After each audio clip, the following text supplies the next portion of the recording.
Happy Sabbath បងប្អូននៅគ្រប់ទីកន្លែងចាយើងអរគុណដល់ព្រះអង្គម្ចាស់នៅថ្ងៃសបាសរបស់ព្រះអង្គនៅពេលព្រឹកថ្ងៃសៅរ៍ចានៅសហរដ្ឋអាមេរិកចាហើយនៅស្រុកខ្មែរចាយើងល្ងាចថ្ងៃបរិសុទ្ធហើយប្រហែលជាថ្ងៃលិចហើយនៅទីនោះចាយើងខុសគ្នានៅក្នុងសហរដ្ឋអាមេរិកនិងប្រទេសផ្សេងៗអញ្ចឹងយើងអរគុណព្រះអង្គម្ចាស់ភពមាន100ផ្សេងៗប្រហែលជាខុសថ្ងៃខុសយប់គ្នានឹងឯងណាបងប្អូនអរគុណដល់ព្រះអង្គម្ចាស់ព្រះអង្គបានមកកើតមករដូវ3-4រដូវខុសៗគ្នាមានត្រជាក់មានក្តៅមានវមធម្មតាចាធាតុអាកាសត្រជាក់ធម្មតាហើយអរគុណដល់ព្រះអង្គម្ចាស់មែនទែនចាគឺអ្វីៗគឺព្រះអង្គបង្កើតទាំងអស់អញ្ចឹងចាទាំងថ្ងៃទាំងខែទាំងផ្កាយរបស់សពសារពើផែនដីឋានសួគ៌គឺមានតែទ្រង់ទេអ្នកបង្កើតនោះហើយជាព្រះអស់ទាំងព្រះជាស្ដេចអស់ទាំងស្ដេចដែលព្រះអង្គមានអំណាចគ្រប់ទាំងអស់អះអាងថាជាព្រះពិតព្រះដែលបង្កើតផ្ទៃមេឃផែនដីរបស់សពសារពើនោះហើយជាព្រះពិតបងប្អូនបើព្រះណាដែលមិនអះអាងបង្កើតផ្ទៃមេឃផែនដីព្រះដែលមនុស្សបានលើកឡើងឯណាបងប្អូនជាមនុស្សទេអញ្ចឹងគេថាអញ្ចឹងព្រះយេស៊ូវជាមនុស្សដែរនោះមកផែនដីមកសគត់នៅលើឈើឆ្កាងមែនព្រះអង្គមានតាំងពីកំតានផែនដីចាមិនទាន់ផែនដីមិនទាន់មានគឺព្រះអង្គបជនរបស់ព្រះអង្គមានជាដើមជាចុងអូផាអូមេហ្គាអាចារ្យម្ល៉េះហើយជាដើមជាចុងគ្មានអ្នកណាមួយមានបជនដូចជាត្រង់នោះទេចាបជនរបស់ព្រះអង្គគឺមិនស្លាប់នោះទេដែលព្រះអង្គមកផែនដីដែលស្លាប់ក្រោយប្រពុតកើតក្រោយប្រពុតគឺអត្តន័យថាព្រះអង្គមកចាប់ជាតិយកជាតិជាមនុស្សចាដើម្បីមកសគត់នៅលើជាកាងជំនួសបាបកូនរបស់គ្នាចាប៉ុនមនុស្សមិនជឿគឺគេអត់ជឿក្នុងការហ្នឹងទេណាបងប្អូនអញ្ចឹងយើងអ្នកជឿយើងទទួលមិនអញ្ចឹងជឿយើងទទួលធ្វើតាមស្ដាប់បង្គាប់ចាម្ល៉េះហើយយើងជឿស្ដីជំនឿរាប់ចេញជាបរិសុទ្ធចាមនុស្សសុចរិតរស់នៅអាងស្ដីជំនឿណាបងប្អូននៅសម័យចុងក្រោយចាអញ្ចឹងសេចក្តីស្រឡាញ់សេចក្តីជំនឿសេចក្តីសង្ឃឹមហ្នឹងគឺមានដល់ពួកបរិសុទ្ធរបស់ព្រះអង្គចាគឺសំខាន់ជាងគេគឺជាសេចក្តីស្រឡាញ់ព្រោះសេចក្តីស្រឡាញ់ជាតួរបស់ព្រះគ្រីស្ទចាផ្ទៃមេឃផែនដីរបស់សពសារពើនិយាយភាសាផ្សេងនឹងបាត់ប៉ុនសេចក្តីស្រឡាញ់អត់បាត់គឺជាតួរបស់ព្រះអង្គជាតួនៃសេចក្តីស្រឡាញ់អីមែនអរគុណដល់ព្រះអង្គចាស់នៅថ្ងៃបរិសុទ្ធថ្ងៃនេះនាងខ្ញុំលើកយកមេរៀនមួយចាព្រោះរៀនទៅបងប្អូនតែងតែកំជុះតែងតែយល់ច្រឡំទាំងនាងខ្ញុំផងចាមានត្រឹមតែបងប្អូននាងខ្ញុំប្រកែកប្តីខ្ញុំ12ដងចាហើយម្ល៉េះហើយនាងខ្ញុំយកមេរៀននេះមករៀនដើម្បីឲ្យច្បាស់ខ្លួនឯងហើយនឹងបងប្អូនផ្សេងទៀតផងដែរណាចាគឺការរស់ឡើងវិញយើងដឹងថាមាន5ក្រុមចាបងប្អូនបើគ្រាន់ថានាងខ្ញុំលើកយកក្រុមទី1ជាកណ្ដាប់កវីនេះមករៀនជាមួយគ្នាលំអិតកូនមិនអាចធ្វើបានកូនមិនអាចចាំបានទេចាគឺមានវត្តមានរបស់ទ្រង់ជាព្រះអស់ទាំងព្រះជាស្ដេចអស់ទាំងស្ដេចជាគ្រូពេទ្យអស់ទាំងគ្រូពេទ្យនេះជាគ្រូអស់ទាំងគ្រូមកគង់នៅកណ្ដាលកូនអស់គ្នាបច្ចេស្តារបស់ទ្រង់បានបើកសម្ដែងឲ្យកូនអស់គ្នាបានយល់នៅតាមរយៈព្រះបន្ទូលរបស់ព្រះអង្គតាមព្រះវិញ្ញាណបរិសុទ្ធរបស់ទ្រង់បើកូនអស់គ្នាមានទំនៀមទម្លាប់ការប្រព្រឹត្តថ្វាយគុំរកព្រះឬមានសេចក្តីខុសឆ្គងផ្សេងព្រះអង្គមិនស្ដាប់កូនអស់គ្នាឮក៏ទ្រង់មេត្តាបានអត់ទោសដល់កូនអស់គ្នាជាមុនដើម្បីឱកាសទិដ្ឋានរបស់កូនអស់គ្នាបានឮដល់ប្រការទ្រង់ទំងោកូនអស់គ្នាបានឮដល់ទ្រង់ម្ល៉េះហើយសូមឲ្យព្រះអង្គបានអត់ទោសដល់កូនអស់គ្នានៅថ្ងៃជួបសម្រាប់របស់ព្រះអង្គនៅរៀងរាល់ថ្ងៃទោះតែកូនអស់គ្នាមានស្ដីសៅមោឬស្ដីរបួងនាំចិត្តផ្សេងបែកឆ្វេងបែកស្ដាំយ៉ាងណាក៏ដោយក៏ទ្រង់មេត្តាបានអត់ទោសដល់កូនអស់គ្នាមករកទ្រង់នៅថ្ងៃបរិសុទ្ធរបស់ព្រះអង្គប្រកូនអស់គ្នាធ្វើការនៅក្នុងជីវិតសាច់ឈាម6ថ្ងៃកូនអស់គ្នាខ្សោយម្ល៉េះហើយកូនមករកទ្រង់ដើម្បីឲ្យទ្រង់បានចម្រើនកម្លាំងប្រឹងស្ដីជំនឿកូនអស់គ្នាឲ្យកូនអស់គ្នាមានជំនឿនិងកម្លាំងនិងចិត្តក្លាហានដើម្បីធ្វើការទ្រង់1ម៉ោងចុងក្រោយសូមអរគុណដល់ព្រះអង្គម្ចាស់ចាព្រះអង្គប្រាប់លោកពូថាព្រះអង្គមិនបើកឲ្យស្ត្រីបង្រៀននេះឬក៏ อธิบายនោះទេប៉ុន្តែក្នុងករិនថូសចំពុក11ចាបានឲ្យយើងបានពាក់មួកចាមេរៀននេះគឺប្រាប់ឲ្យយើងបានពាក់មួកហើយយើងអាចអធិប្បាយយើងអាចអធិដ្ឋានបានណាបងប្អូនស្ត្រីក៏ធ្វើជាហោរាបានណាបងប្អូនស្ត្រីក៏អាចបង្កើតជាក្រុមជំនុំដោយអ្នកស្រីអាឡែនច្វាយចាគ្រាន់ថាយើងកុំឲ្យមានអំណាចលើបរោះកុំឲ្យជាប៉ាស្ទ័រពួកយើងមិនទទួលស្ត្រីជាប៉ាស្ទ័រនោះទេចាហើយអត់មានអំណាចលើបរោះដោយអ្នកស្រីជូឌីគាត់ដឹកនាំក្រុមជំនុំគាត់ថាអធិប្បាយគាត់ទិដ្ឋានប៉ុន្តែក៏អត់ជំនួយទឹកទេណាបងប្អូនអញ្ចឹងយើងអរគុណដល់ព្រះអង្គម្ចាស់យើងដឹងតួនាទីរបស់យើងថាយើងជាដីរបស់យើងជាក្បាលរបស់យើងណាចាយើងជាឆ្អឹងជំនីរបស់គាត់នោះទេម្ល៉េះហើយយើងនៅទុកឲ្យបរោះធ្វើជាប៉ាស្ទ័រធ្វើជាអ្នកដឹកនាំធំចាយើងទាំងអស់គ្នាគាត់ថាជាជំនួយជាហោរាជាអធិប្បាយឬក៏រៀនព្រះបន្ទូលព្រះអង្គច្រៀងសរសើរព្រះអង្គអីនៅក្នុងការនឹងចាស់ណាចាយើងអរគុណដល់ព្រះអង្គម្ចាស់មុននឹងយើងចាប់ផ្ដើមនៅការរៀននៅម៉ោងព្រឹកឡើងនេះចានាងខ្ញុំលើកយកមេរៀនមួយនៅក្នុងសេចក្តីរស់ឡើងវិញមុននឹងយើងចាប់ផ្ដើមនៅក្នុងការនេះនាងខ្ញុំនឹងអធិដ្ឋានជាមួយបងប្អូនហើយយើងចាប់ផ្ដើមច្រៀងហើយនាងខ្ញុំលើកយកតាមមួយក្រុមទេដើម្បីមកបញ្ជាក់ឲ្យបងប្អូនបានយល់នៅកណ្ដាប់កវីទាំងនាងខ្ញុំផងដែរណាចាអញ្ចឹងបងប្អូនសម្រួលចិត្តជាមួយនាងខ្ញុំយើងអធិដ្ឋានយាងនៅគ្រូលើអស់ទាំងគ្រូចាជាស្ដេចលើអស់ទាំងស្ដេចជាព្រះអង្គម្ចាស់លើអស់ព្រះអង្គម្ចាស់នេះមកគង់កដាកូនអស់គ្នាដើម្បីឲ្យទ្រង់បានបើកសម្ដែងឲ្យកូនអស់គ្នាបានយល់នៅស្ដីពិតរបស់ទ្រង់ព្រះអង្គឲ្យកូនខ្លីឲ្យកំណត់ខ្លីឲ្យបញ្ញាជួការកូនអាននៅព្រះបន្ទូលរបស់ព្រះអង្គប្រាប់ទៅភ្លាមនោះកូនភ្លេចបាត់ចាពេលកូនអានបន្តទៅទៀតម្ល៉េះហើយកូនភ្លេចភ្លាំងមែនតែម្ល៉េះហើយសូមឲ្យវត្តមានរបស់ទ្រង់ជាព្រះវិញ្ញាណបរិសុទ្ធរបស់ទ្រង់នេះមកតាំងទីលំនៅក្នុងកូនប្រទានឲ្យកូនបានយល់នៅស្ដីពិតរបស់ព្រះបន្ទូលទ្រង់ដើម្បីរៀនជាមួយនឹងបងប្អូនដើម្បីឲ្យកូនអស់គ្នាបានយល់ផងដែរសូមបងប្អូនទៅអធិដ្ឋានទៅជាមួយនឹងខ្ញុំចា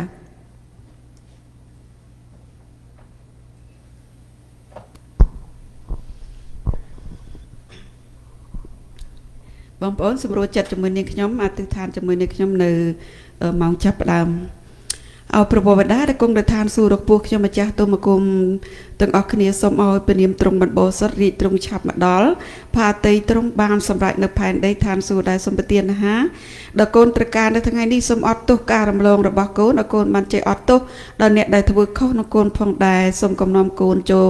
សេចក្តីលបួងឡើយព្រះអង្គឲ្យប្រុសកូនបានរួចផុតពីសេចក្តីអាក្រក់អំណាចចេស្តាសេរីល្អជារបស់ផងទ្រង់អកលជានិច្ចអាមែនខ្ញុំម្ចាស់ទូមគុំបងប្អូននៅទីនេះនិងបងប្អូននៅកន្លែងផ្សេងតំណាងបងប្អូននៅទីនេះនៅកន្លែងផ្សេងក៏សូមលន់តួនៅអំពើបាបទៅគុណអស់គ្នាបានធ្វើប្រងួយថ្ងៃកន្លងមកនេះព្រះអង្គឲ្យតួតែម្លងបញ្ញត្តិរបស់ទ្រង់ប្រការណាមួយដេកដើរឈរអង្គុយពាក្យសម្ដីកាយវិការចរិតលក្ខណៈក៏ទ្រង់មេត្តាបានអត់ទោសដល់កូនអស់គ្នាលាងសម្អាតកូនអស់គ្នាដល់ព្រះលហិតដ៏មានបជាស្ដាញែកកូនអស់គ្នាចេញជាបរិសុទ្ធនៅថ្ងៃបរិសុទ្ធរបស់ទ្រង់ដោយព្រះវិញ្ញាណបរិសុទ្ធរបស់ព្រះអង្គសម្អាតចិត្តកូនអស់គ្នាដោយស្ដីពិតនៅព្រះបន្ទូលទ្រង់កាយចរិតលក្ខណៈកូនអស់គ្នាដោយស្ដីជំនឿនៅប្រគុណរបស់ទ្រង់ប្រកូនអស់គ្នាក៏បានសង្គ្រោះដោយជំនឿនៅប្រគុណរបស់ព្រះអង្គម្ល៉េះហើយសូមឲ្យព្រះអង្គបានជាព្រះអស់ទាំងព្រះជាស្ដេចអស់ទាំងស្ដេចជាគ្រូអស់ទាំងគ្រូមកគង់កណ្ដាលកូនអស់គ្នាសូមវត្តមានរបស់ព្រះអង្គពី2នាក់ឡើងទៅប្រជុំគ្នាវត្តមានរបស់ព្រះអង្គគង់កណ្ដាលធ្វើជាគ្រូបង្ហាត់បង្រៀនកូនអស់គ្នាព្រះអង្គឲ្យកូនខ្លីឲ្យកំណត់ខ្លីបញ្ញាកូនជាមនុស្សល្ងងល្ងើនេះសូមឲ្យព្រះអង្គបានតាំងទីលំនៅក្នុងកូនប្រទានឲ្យកូនបានយល់នៅសេចក្តីពិតរបស់ព្រះអង្គនិងបងប្អូននៅទីនេះនិងបងប្អូននៅកន្លែងផ្សេងដើម្បីឲ្យកូនអស់គ្នាបានត្រារបស់ព្រះអង្គឲ្យកូនអស់គ្នាមានតែវត្តមានរបស់ទ្រង់ទេដែលបញ្យល់កូនអស់គ្នានាំកូនអស់គ្នាចូលគ្រប់ទាំងស្ដីពិតបើកូនអស់គ្នាមានទំនៀមទម្លាប់ការប្រព្រឹត្តថ្វាយគុំរូបព្រះឬក៏ស្ដីខុសទុច្ចរិតផ្សេងក៏ទ្រង់បានសម្អាតលាងសម្អាតកូនអស់គ្នាដើម្បីឲ្យការអធិដ្ឋានរបស់កូនអស់គ្នាបានលឺដល់ប្រការទ្រង់ព្រះអង្គឲ្យកូនមានមាត់អាចនិយាយដល់គេស្ដាប់បានឲ្យកូនបានច្រៀងនិងកំសាន្តចិត្តបងប្អូនគ្រប់ទីកន្លែងសូមឲ្យសេចក្តីជំនុំរះមនុស្សរស់នេះលឺដល់បងប្អូនគ្រប់ទីកន្លែងដើម្បីឲ្យបងប្អូនបានភ្ញាក់ឡើង ហើយរាជរបស់ព្រះអង្គជារបស់ព្រះអង្គនៅគ្រប់ទីកន្លែងសវណ្ណេវន្ធីសូមឲ្យគេបានលឺនៅសេចក្តីពិតរបស់ទ្រង់ឲ្យគេបានចេញមកក្នុងក្រោលរបស់ព្រះអង្គនៅដើម្បីឲ្យគេបានទទួលត្រាដើម្បីគេបានធ្វើការ1ម៉ោងចុងក្រោយនេះផងដែលសម័យកំពុងរបស់ត្រានេះព្រះអង្គសូមឲ្យគេបានទទួលហើយឲ្យគេបានទៅច្រូតនៅក្នុងការមកវងធំទៅទៀតផងដែរសូមឲ្យវត្តមានរបស់ព្រះអង្គជួយកូនអស់គ្នានៅថ្ងៃបរិសុទ្ធព្រះអង្គឲ្យសូមដាក់ព្រះបន្ទូលនៅក្នុងមាត់ខ្ញុំម្ចាស់ប្រភពទ្រង់ភ្លឺមកកូនបើសម្ដែងកូនបានយល់សូមអត់ទោសនៅស្ដីទុច្ចរិតរបស់កូនសូមដែលកូនអស់គ្នាមានបបោមាត់ស្អាតរស់នៅក្នុងចំណោមដែលមនុស្សដែលមានបបោមាត់ស្អាតសូមដកនៅស្ដីទុច្ចរិតចេញពីមាត់កូនហើយយកល្ងើកភ្លើងពីអាសនានោះប៉ះពាល់នៅមាត់របស់កូនឲ្យកូនបានរួចផុតពីសេចក្តីទុច្ចរិតអស់ទាំងនោះផងដែរព្រះអង្គឲ្យសូមឲ្យព្រះអង្គបានជួយកូនសូមឲ្យមាត់កូនបាននិយាយទៅbằngគេស្ដាប់បានសូមឲ្យព្រះអង្គបានតាំងទីលំនៅក្នុងកូនឲ្យប្រទានឲ្យកូនមានបញ្ញាយោបល់នេះមកពីព្រះអង្គព្រះបន្ទូលរបស់ព្រះអង្គនៅក្នុងមាត់កូនកូនមិនអាចធ្វើការនេះបានទេកូនជាមនុស្សល្ងីល្ងើខ្សត់ខ្សោយជាមនុស្សមានបាបនេះព្រះអង្គឲ្យកូនពឹងផ្អែកទៅលើទ្រង់តែមួយគត់កូនសូមគ្រប់ការទាំងអស់នេះកូនតែងទៅទូលថ្វាយអរព្រគុណដាក់នៅក្នុងព្រះនាមព្រះអង្គម្ចាស់ព្រះយេស៊ូវគ្រីស្ទអាមែន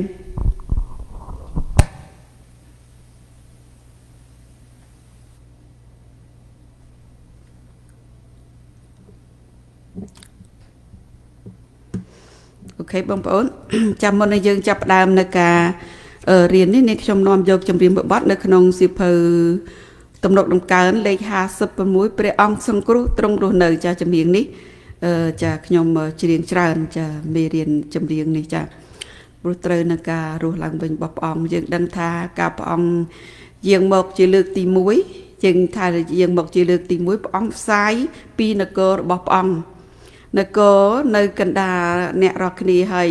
អញ្ចឹងនគររបស់ព្រះអង្គដែលព្រះអង្គផ្សាយគឺជានគរប្រគុណណាបងប្អូនដែលផ្សាយពីនគររបស់ព្រះអង្គ40ថ្ងៃចាពេលព្រះអង្គរស់ឡើងវិញ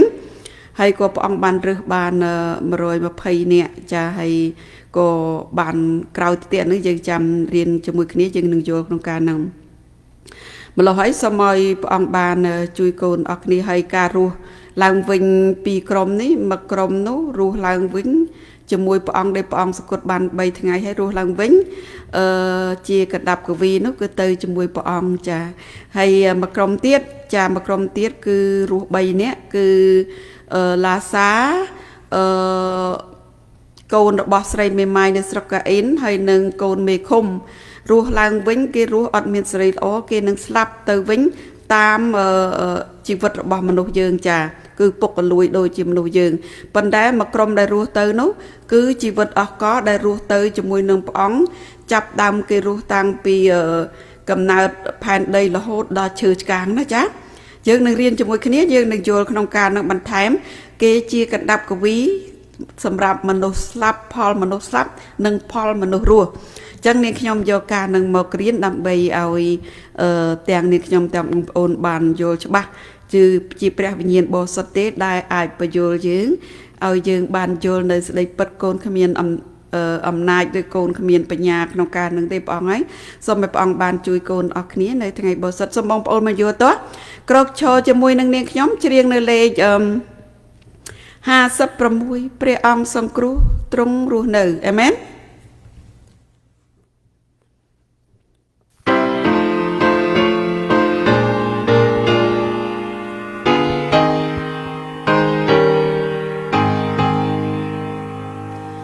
ព្រះអង្គសង្គ្រោះទ្រង់រស់នៅទ្រង់មានព្រះជន្មសពថ្ងៃខ្ញុំដឹងប្រកបថាទ្រង់រស់ទូបាបដល់បែបសង្សារព្រោះទ្រង់បានជួយសង្គ្រោះខ្ញុំឲ្យរួចពីអូទាំងបាបហើយទ្រង់គង់នៅចិត្តខ្ញុំដែរជារៀងដរាបព្រះគ្រីស្ទទ្រង់រស់ព្រះអង្គរស់នៅសពថ្ងៃទ្រង់រស់ឡើងវិញហើយគង់ជាមួយនឹងខ្ញុំជាអាទាំងត្រីព្រះគ្រីស្ទទ្រង់រស់បានជាទ្រង់អាចសក្តិព្រះអង្គសក្តិនៅចិត្តផងខ្ញុំអូទ្រង់ព្រះយេ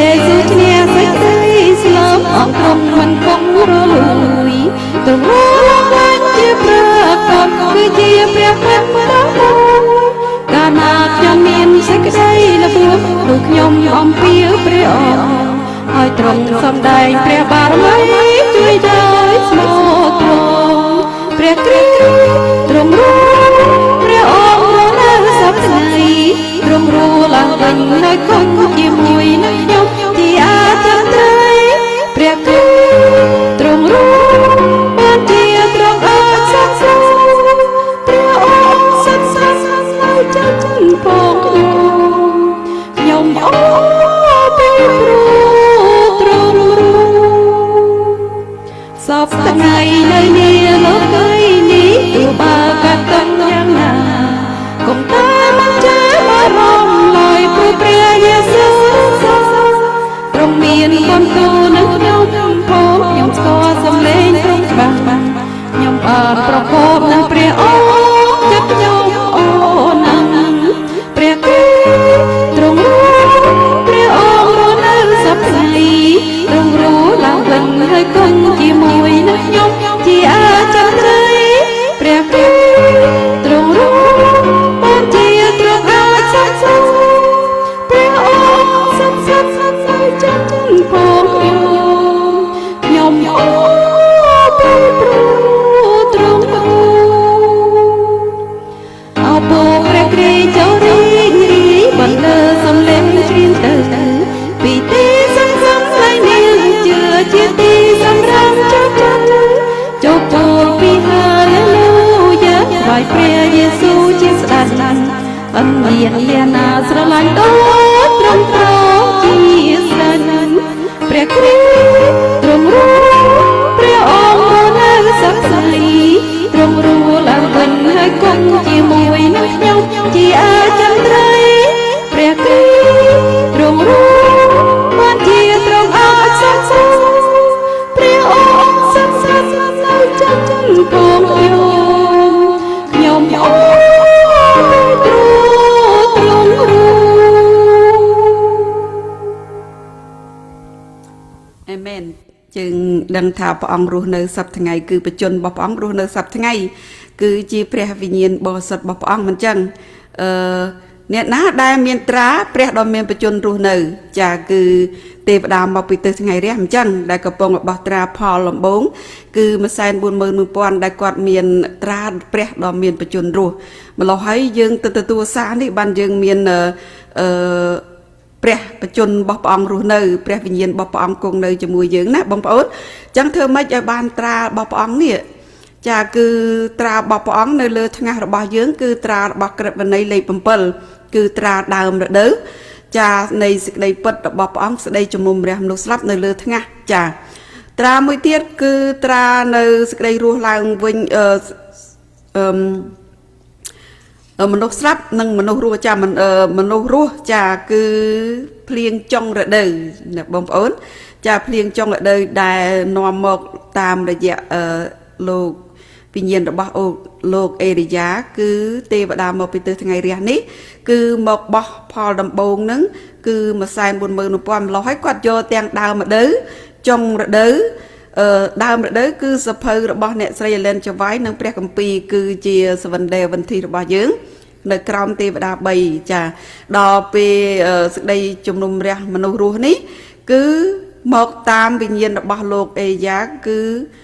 ព្រះវិញ្ញាណចុងដៅគឺកំពុងតែបោះផលដំបូងគឺ141,000អញ្ចឹងមានទាំងដើមរដូវចុងរដូវនៅក្នុងមេរៀនរបស់គាត់ចាយើងអរគុណដល់ព្រះអម្ចាស់មែនទែនម្ល៉េះហើយគឺមានតែព្រះដ៏មានបជនរស់នេះទេដែល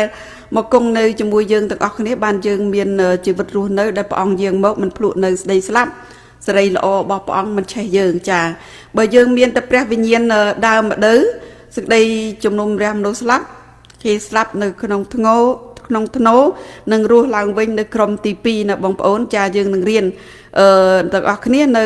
ក្នុងការរស់ឡើងវិញនេះចឹងក្នុងការរស់ឡើងវិញយើងដឹងថាមាន5ក្រុមបងប្អូនប៉ុន្តែនាងខ្ញុំយកក្រុមទី1ដើម្បីយកមករៀនជាមួយបងប្អូននៅក្នុងដង្វាយកវីចាតើដង្វាយកវីនឹងមានអត្ថន័យយ៉ាងណាទៅដែល ពួកគេដែលរស់ឡើងវិញនឹងដង្វាយកវីនឹងមានអត្តន័យយ៉ាងណាយើងនឹងទៅជាមួយគ្នាហើយនឹងផលមនុស្សស្លាប់ទី1ផលមនុស្សស្លាប់ទី2ផលមនុស្សរស់និងទី1និងផលមនុស្សរស់ទី2ចាយើងទៅជាមួយគ្នាដើម្បីឲ្យយល់តែប៉ុណ្្នឹងនេះខ្ញុំអត់ទៅដល់5ក្រុមទេចាយើងនឹងរៀនតទៅទៀតដើម្បីឲ្យបងប្អូនចាប់បានចាមួយក្រុមសិននៅក្នុងអត្តន័យដង្វាយកវីចាយើងទៅទាំងអស់គ្នាមុនដំបូងនាងខ្ញុំ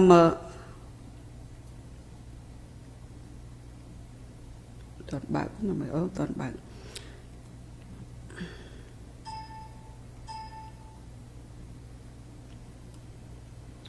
អូខេយើងមុនដំបូងគឺមេរៀននេះគឺគេដាក់បទទំនាយច្រើនចានៅក្នុងព្រះនៃសេចក្តីស្រឡាញ់ចានៅក្នុងព្រះនៃសេចក្តីស្រឡាញ់នៅ page 785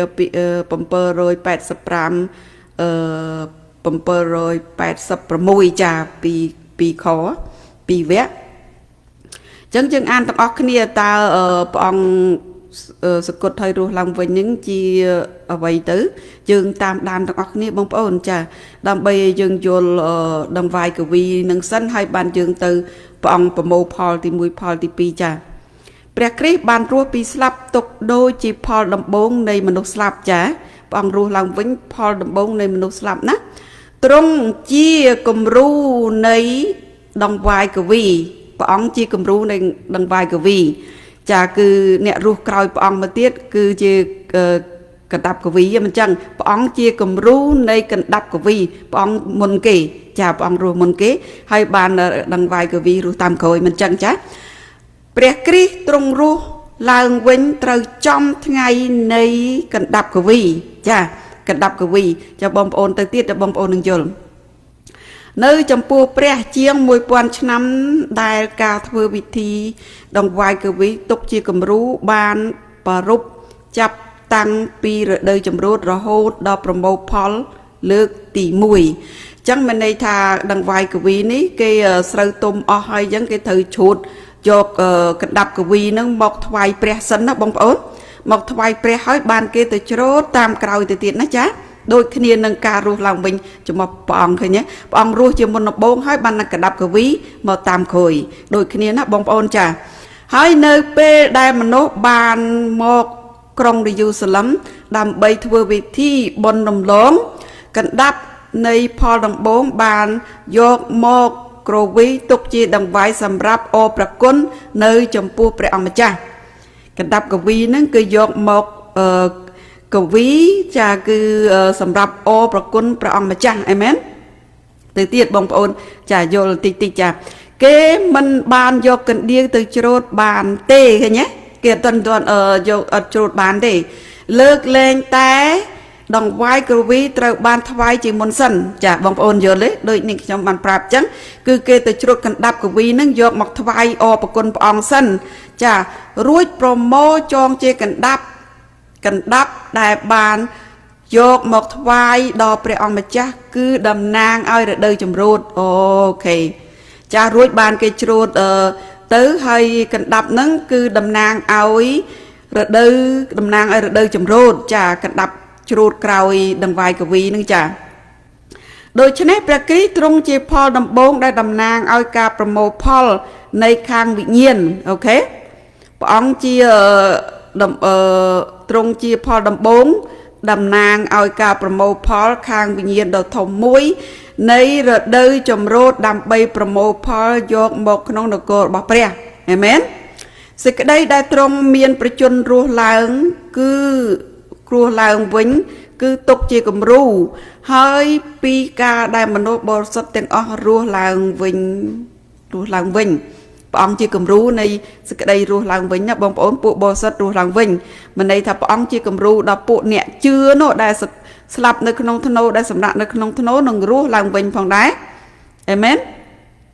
ត្បិតបើយើងជឿថាព្រះយេស៊ូវបានសគត់ព្រមទាំងរស់ឡើងវិញហើយនោះត្រូវជឿថាព្រះទ្រង់នឹងនាំអស់អ្នកដែលដេកលក់នៅក្នុងព្រះយេស៊ូវឲ្យបានមកជាមួយនឹងទ្រង់ដែរអាមែនពេសានិកទី1ខ4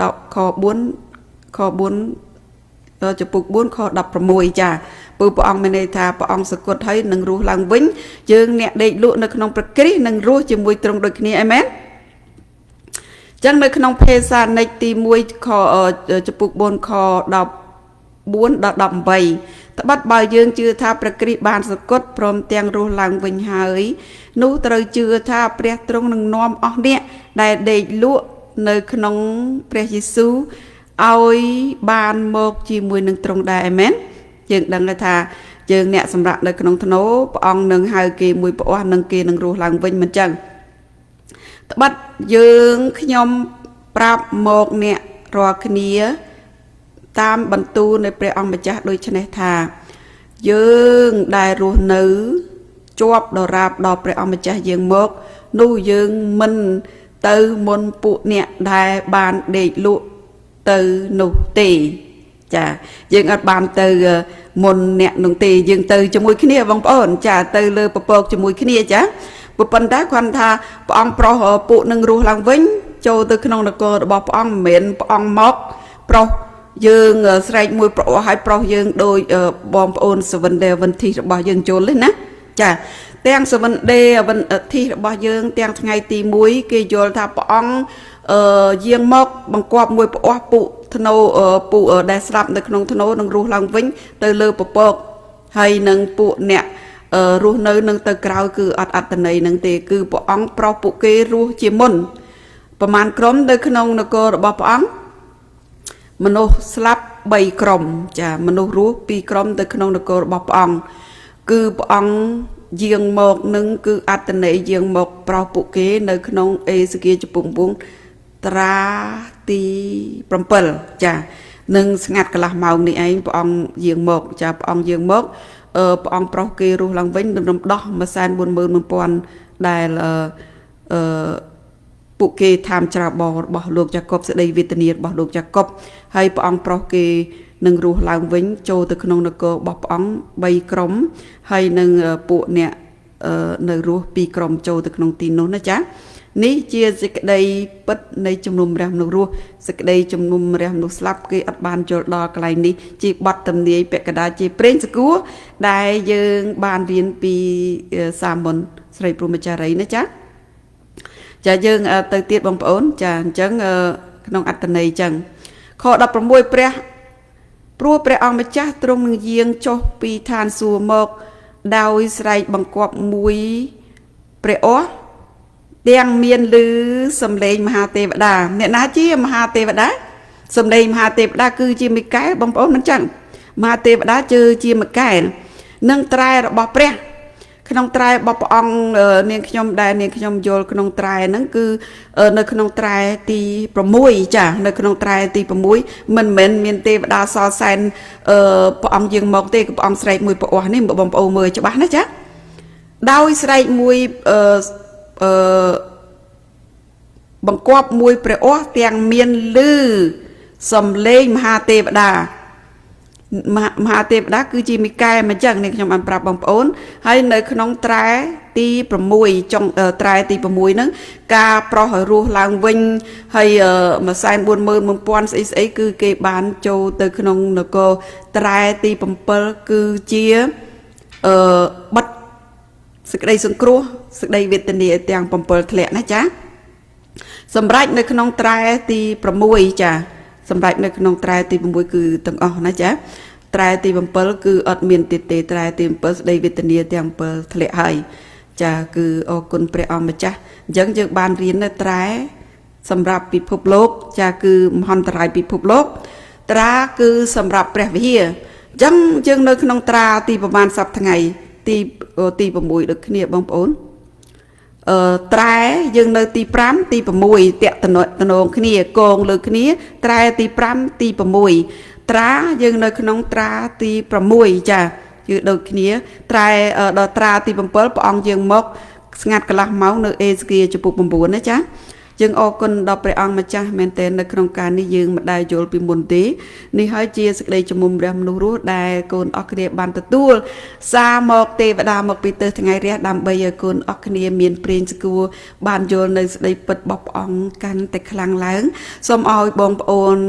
ជនរួមជាតិទាំងអស់ចាជាគ្រីស្ទៀនសវណ្ណេអវិន្ទិរបស់ព្រះអង្គទាំងអស់បានឮនៅសាររបស់ព្រះអង្គនេះដើម្បីឲ្យគេសិក្សាបញ្ជាក់បង្ហាញខ្លួនគេបានទទួលជឿនៅសេចក្តីជំនុំរះមនុស្សរស់នេះបងប្អូនបានទទួល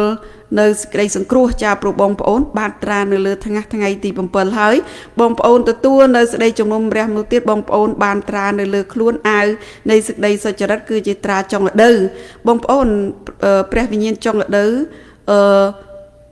សាររបស់ព្រះវិញ្ញាណចុងរដូវគឺមកហើយចាគឺសេចក្តីជំនុំរះមនុស្សរស់ជឿព្រះវិញ្ញាណនៃសេចក្តីពិត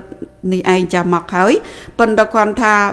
អំណាចនៃព្រះវិញ្ញាណចុងរដូវអត់ទាន់បានមកទេចាសារមកដល់ហើយប៉ុន្តែអំណាចនោះមិនទាន់បានទេទៅបោះត្រាម្សែន 44000 ចប់បានព្រះអង្គបានប្រទាននៅអំណាចរបស់ព្រៀងចុងរដូវនេះមកពួកម្សែន 44000 បានទៅប្រមូលមកវងធំចា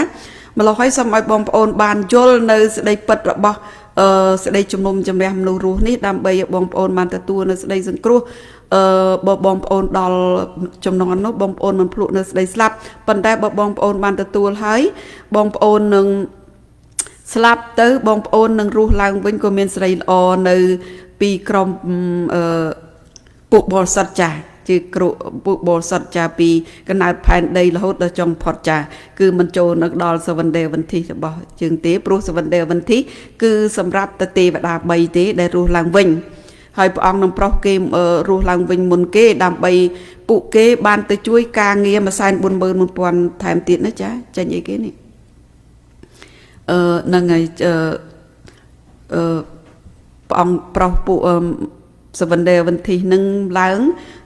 រស់ខ្លះទេបងប្អូនបានរស់ខ្លះ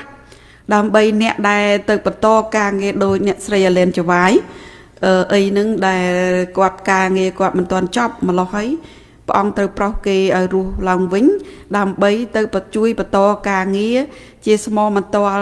ដល់ពួកការរស់ឡើងវិញផងដែរណាចាប្រាប់បងប្អូនថាគាត់នឹងរស់ឡើងវិញដែលព្រះអង្គបានប្រោសគាត់ឲ្យគាត់ធ្វើការនៅក្នុងទីក្រុង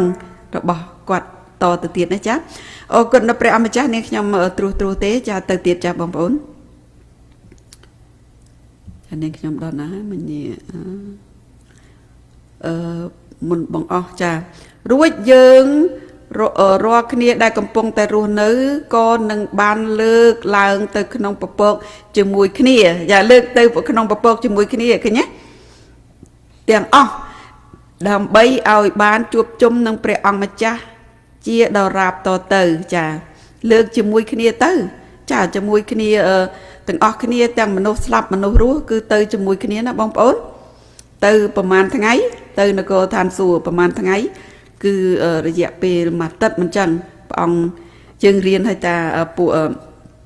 ព្រះអង្គយើងមកនៅពាក់កណ្ដាលអាទិត្យអ្នកស្រីក៏បាននិយាយដែរចាដល់ពេលយើងទៅភពផ្សេងយើងនឹងឈប់នៅក្នុងថ្ងៃឈប់សម្រាករបស់ព្រះអង្គដើម្បីឲ្យបងប្អូនដែលបងប្អូនខ្លះនឹងរស់ឡើងវិញដើម្បីបានទទួលនៅថ្ងៃឈប់សម្រាករបស់ព្រះអង្គអរគុណព្រះអង្គម្ចាស់យើងដែលយល់ពីមុនមកទេណាបងប្អូនម្ល៉េះហើយសូមឲ្យព្រះអង្គម្ចាស់នៅតែគង់នៅជាមួយកូនអរគ្នាប្រទានដល់កូនអរគ្នាបានយល់នៅស្ដីពិតរបស់ព្រះអង្គហើយនឹងប្រាប់ដល់បងប្អូនឲ្យបងប្អូនបានយល់សូមឲ្យបងប្អូនបានកាត់ទៅជាកាត់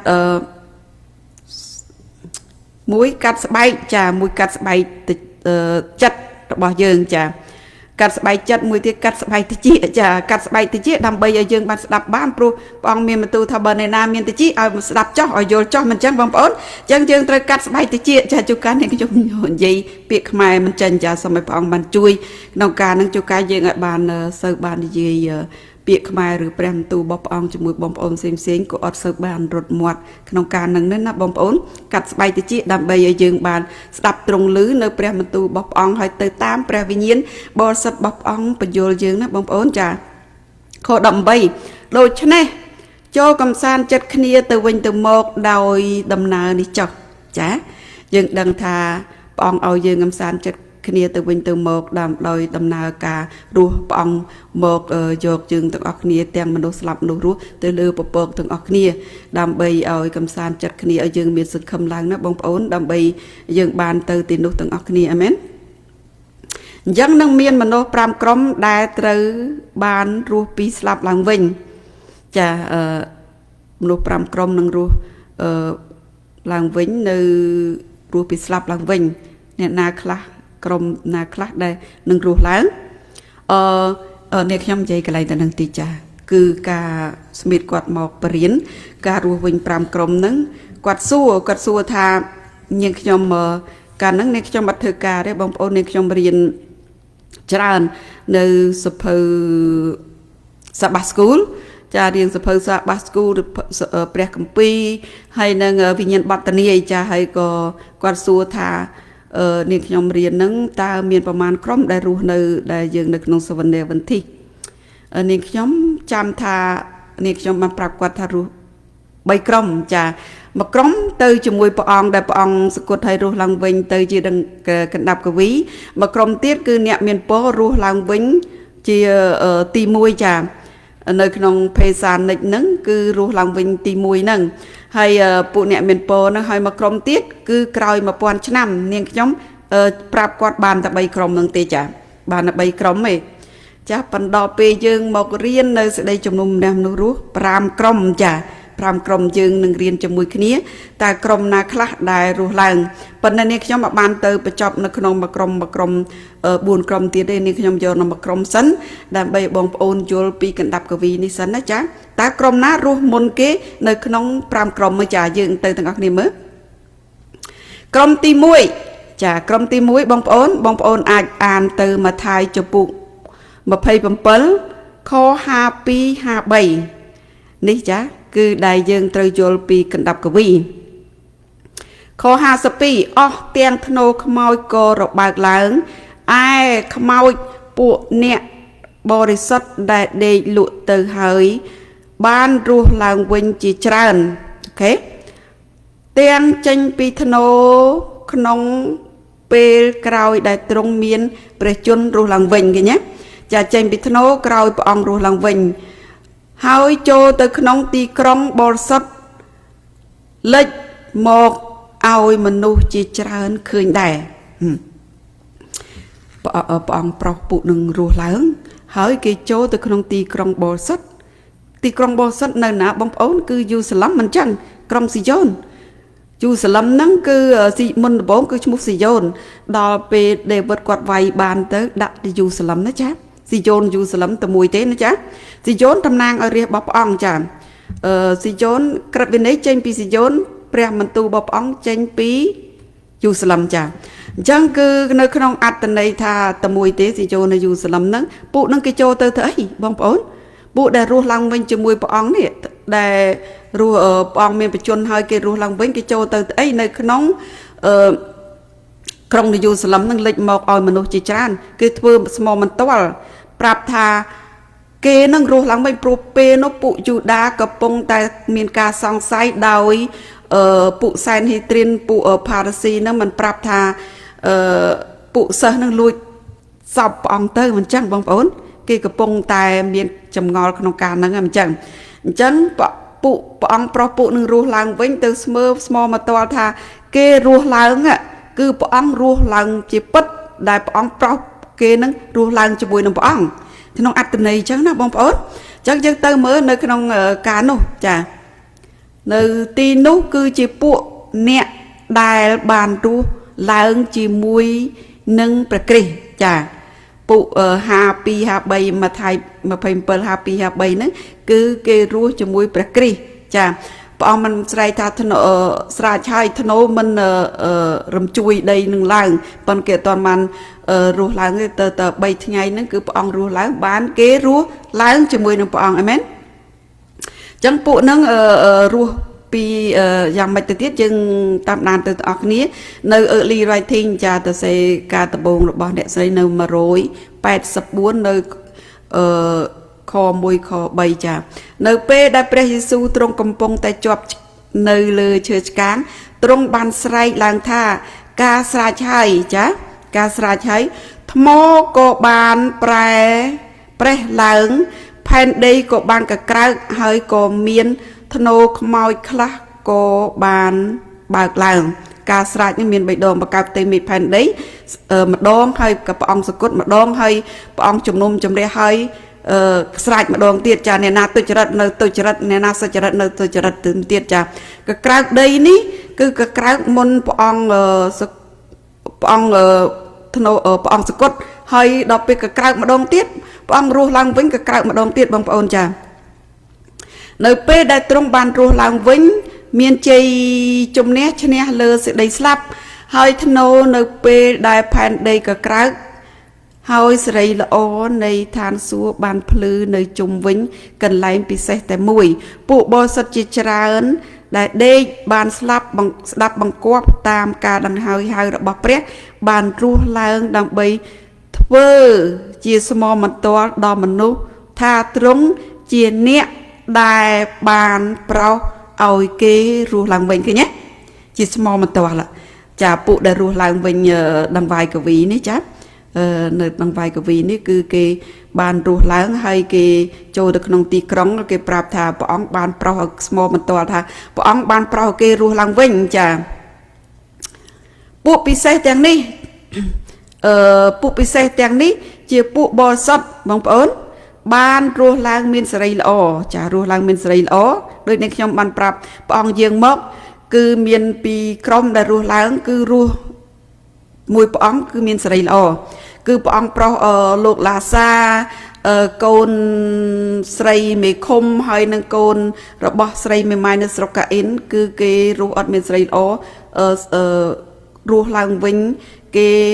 តាមស្លាប់ជាស្ដីពុកអលួយទៅតាមជីវិតមនុស្សទៅធម្មតាទៅវិញណាបងប្អូនប៉ុន្តែការរស់ឡើងវិញជាមួយព្រះអង្គគឺរស់មានសេរីល្អចាហើយជាពួកបរិសុទ្ធមួយចាបងប្អូនចាប់ឲ្យតាន់ពួកបរិសុទ្ធមួយនៅគ្រប់ចំនួនចានៅគ្រប់ចំនួនចាគឺរស់ឡើងវិញពីចាប់ដើមពីកំណើតផែនដីមករហូតដល់ចំនួនព្រះគ្រីស្ទចឹងពួករស់នឹងគឺមួយចំនួនមួយហ្នឹងគឺចាប់ដើមពីលោកអាដាមកំណើតផែនដីមករហូតដល់ចំនួនព្រះគ្រីស្ទមិនដល់ដល់ឈើឆ្កាងចាយើងនិយាយថាពីកំណើតផែនដីពីចំនួនលោកអាដាមដល់ឈើឆ្កាងយើងនិយាយឆាប់យល់ណាបងប្អូនដែលពេលដែលពួកដឹកនាំរបស់ពួកយូដាចង់បំបត្តិការបិទពីការរស់ឡើងវិញរបស់ព្រះរាជបុត្រារបស់ព្រះចាឃើញទេពេលពួកយូដាកំពុងតែបិទការរស់ឡើងវិញរបស់ព្រះគ្រីស្ទមិនឃើញគេថាសពព្រះអង្គគឺពួកសិស្សលួចទៅទេចេះអញ្ចឹងដូច្នេះហើយបានជាព្រះទ្រង់សម្រេចប្រោសឲ្យពួកបរិសុទ្ធឲ្យរស់ឡើងដើម្បីធ្វើអីសម្រាប់ធ្វើជាស្មមន្ទាល់ថាព្រះគ្រីស្ទទ្រង់រស់ឡើងវិញពិតចារស់ឡើងវិញពិតហើយប្រកាសប្រាប់ពីសេចក្ដីល្អរបស់ទ្រង់អីមែនពួកអ្នកដែលរស់ឡើងវិញទាំងនេះរស់ឡើងម្នាក់មានកម្ពស់ខុសគ្នាមានធំតូចខុសគ្នាបងប្អូនហេតុអ្វីចាសំណួរសួរហេតុអ្វីមានគេប្រាប់ខ្ញុំថាដោយព្រោះតែបាបបានចូលមកក្នុងផែនដីបានជាអញ្ចឹងចាអ្នកស្រីនៅក្នុង early ranking នៅក្នុងការសរសេរដំបូងរបស់គាត់គឺនៅក្នុងវិញ្ញាណបត្តនីទេមិនមែននៅក្នុងសេចក្តីជំនុំរះមនុស្សរស់ទេណាបងប្អូននៅក្នុងសេចក្តីជំនុំរះមនុស្សស្លាប់ដែលគាត់បាននិយាយអូខេ Design of X សភៅនៃសេចក្តីស្រឡាញ់786 copy នៅពេលដែលទ្រង់កំពុងតែប្រកាសនៅឡើយព្រះយេស៊ូវទ្រង់បានប្រោសមនុស្សឲ្យរស់ឡើងវិញទ្រង់បានប្រោសកូនរបស់ស្រីមេម៉ាយម្នាក់នៅស្រុកណាអ៊ីន កូនស្រីតែមួយរបស់សាឡាមេឃុំហើយឡាសាជាប្អូនរបស់នាងម៉ារ៉ាម៉ាថាតែពួកនេះមិនបានមានសេរីល្អទេក្រោយពីពួកគេបានរស់ពួកគេត្រូវបានស្លាប់ទៅវិញចានេះខ្ញុំបានប្រាប់បងប្អូនថារស់ពីរក្រុមចាមួយក្រុមដែលគាត់រស់នឹងគឺមានសេរីល្អជាក្តាប់កវីមួយក្រុមដែលរស់3នាក់នេះគឺគេអត់មានសេរីល្អ ទេគេនឹងស្លាប់ទៅវិញបងប្អូនតាម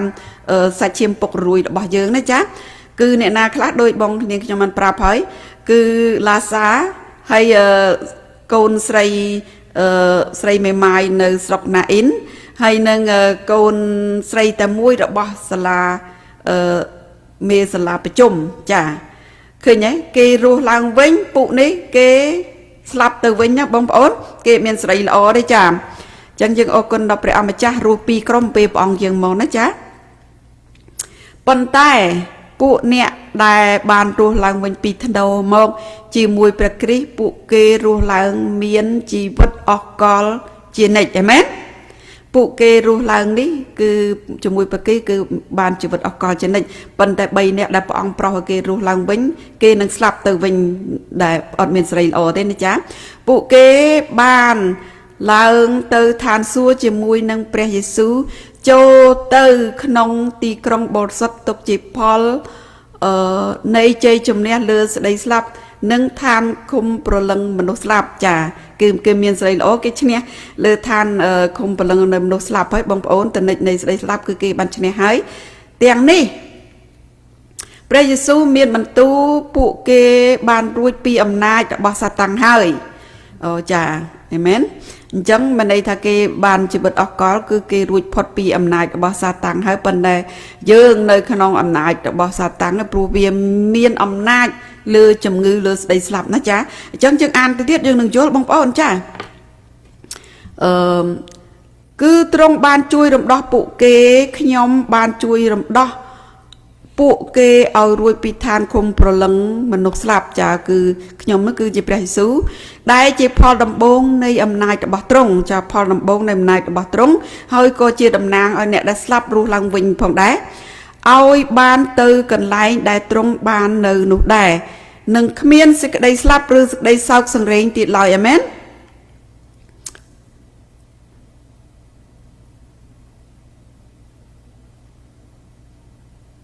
អូខេអត់ឃើញលេខណាបាទ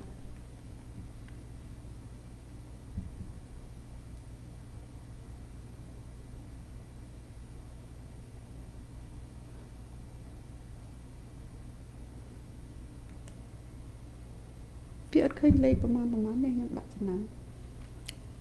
អូខេនាងខ្ញុំអត់ទៅក្រុមទី2ទេនាងខ្ញុំនៅក្រុមទី1សិនចានេះក្រុមចូលក្រុមទី2បាត់ដែរ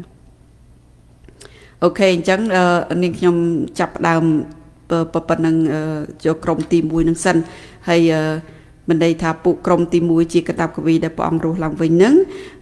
មករៀនជាមួយនឹងបងប្អូនបន្ថែមនៅក្នុង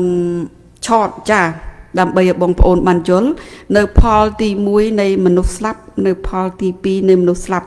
គឺអ្នកណាជាដង្វាយកវីយើងបានរៀនណាបងប្អូនដង្វាយកវីគឺអ្នកដែលរស់ឡើងវិញជាមួយនឹងព្រះអង្គគឺគេរស់មានសេរីល្អគេឈ្នះលើស្ថានឃុំព្រលឹងនៅឋានឃុំមនុស្សស្លាប់គេឈ្នះលើអំណាចរបស់សាតាំងនេះខ្ញុំមិនដឹងថាយ៉ាងម៉េចបានជាដូចមិនតាន់បានទៅដល់នេះទេមិនក៏មិនឃើញជប់មើលអូនទៅបន្តិចមើល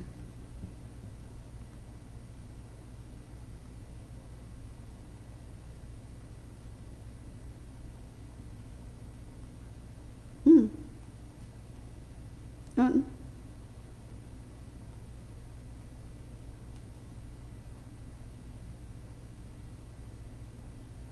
គេឈ្នះលើឲ្យមានធំហើយមានអំណាចលើជំងឺលើស្ដីស្លាប់អីណាដូចអត់ឃើញអូខេមិនឃើញហើយតាមិនដឹងទៅណាចានេះខ្ញុំរៀនព្រឹកមិញដល់ទី16បាទនេះមិនដឹងឃើញលេខបងវាអត់ឃើញលេខអញ្ចឹងយើងទៅឆតត្មងទេចុះចុចណាទៅឆតបង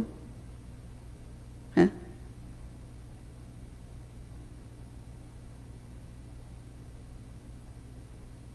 ចុចណា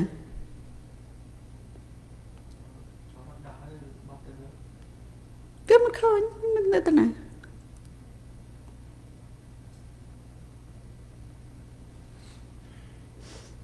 មកពីអ្នកចុចនេះអត់សូវចេះក្នុងការប្រើអស់ហ្នឹងទេចាវាអត់ឃើញខ្ញុំបាត់តាណាខ្ញុំមិនដឹងដែរ អូនេះចឹងដាក់ឆោតនឹងមកដាក់ចូលទៅក្នុងនឹងនឹងទៅខ្ញុំចង់ឲ្យបងប្អូនស្គាល់នៅដងវាយកវីនេះខ្ញុំចូលតែមួយក្រុមនឹងទៀតនេះខ្ញុំអត់ច្រឡូកច្រឡំទៅក្រុមផ្សេង4ក្រុមទៀតទេដើម្បីបងប្អូននៅស្គាល់នៅដងវាយកវីនេះជាដងវាយកវីដែលរស់ឡើងវិញជាមួយព្រះអង្គមិនចឹងគេរស់ឡើងវិញមានសេរីល្អជាមួយនឹងព្រះអង្គជាដងវាយកវីដែលបងប្អូនចាំទេនៅយូហានចំពុក19ចាដែលម៉ារីគាត់ទៅយំគាត់ទៅយំអត់ឃើញសពព្រះអង្គមិនចឹងហើយដល់ពេលអញ្ចឹងទៅព្រះអង្គមិនហៅនាងហើយទៅគាត់ថាលោកគ្រូដល់ពេលអញ្ចឹងគាត់ចង់ស្ទុះទៅអប់នាងមកព្រះយេស៊ូវប៉ុនព្រះអង្គអត់ទាន់ឲ្យគាត់អប់ព្រឹកគាត់ទៅបវរបិតាសិនទៅយកកណ្ដាប់កវីនឹងទៅនគរឋានសួគ៌បងប្អូនចាទៅយកកណ្ដាប់កវីនឹងទៅនគរឋានសួគ៌អញ្ចឹងជើនាងខ្ញុំចង់ប្រាប់បងប្អូនថាព្រះអង្គរស់ឡើងវិញនៅថ្ងៃ18អញ្ចឹងគេចាប់ព្រះអង្គនៅល្ងាចនៅថ្ងៃ15នៅល្ងាចថ្ងៃ14បុណ្យដំឡូងអញ្ចឹងថ្ងៃ15ថ្ងៃ16ចាគេជំនុំជម្រះព្រះអង្គ7ដងហើយថ្ងៃ17គឺព្រះអង្គនៅក្នុងធ្នូ24ម៉ោងអញ្ចឹងថ្ងៃ18គឺព្រះអង្គរស់ឡើងវិញនេះចាព្រះអង្គរស់ឡើងវិញហើយពួកអ្នកដែលរស់ឡើងជាមួយព្រះអង្គនៅធ្នូបានគេរបើកជាមួយព្រះអង្គនៅក្នុងម៉ាថាយចំពុក27ខ52 53នឹងគេនឹងរស់ឡើងវិញជាកណ្ដាប់កវីនេះឯងចាជាកណ្ដាប់កវីនឹងជាព្រះអង្គជាគំរូនៃកណ្ដាប់កវីហើយពោះឡើងវិញនឹងក៏រស់ឡើងវិញជាមួយព្រះអង្គគេរស់ឡើងវិញមានជីវិតអកលសេរីល្អរបស់ព្រះអង្គគេនៅអកលហ្នឹងគឺជាកណ្ដាប់កវីតពីព្រះអង្គជាគំរូចាចម្រូតព្រះអង្គជាគំរូហើយកណ្ដាប់កវីហើយមកអ្នករស់ឡើងវិញហ្នឹងជាកណ្ដាប់កវី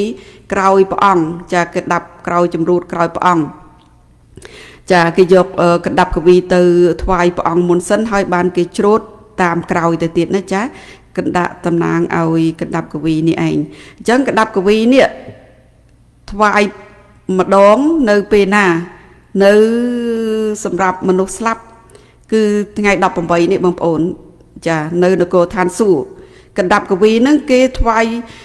នៅនគរឋានសួគ៌សម្រាប់ផលអ្នកណាផលទី1នៃមនុស្សស្លាប់នេះបងប្អូនឃើញទេ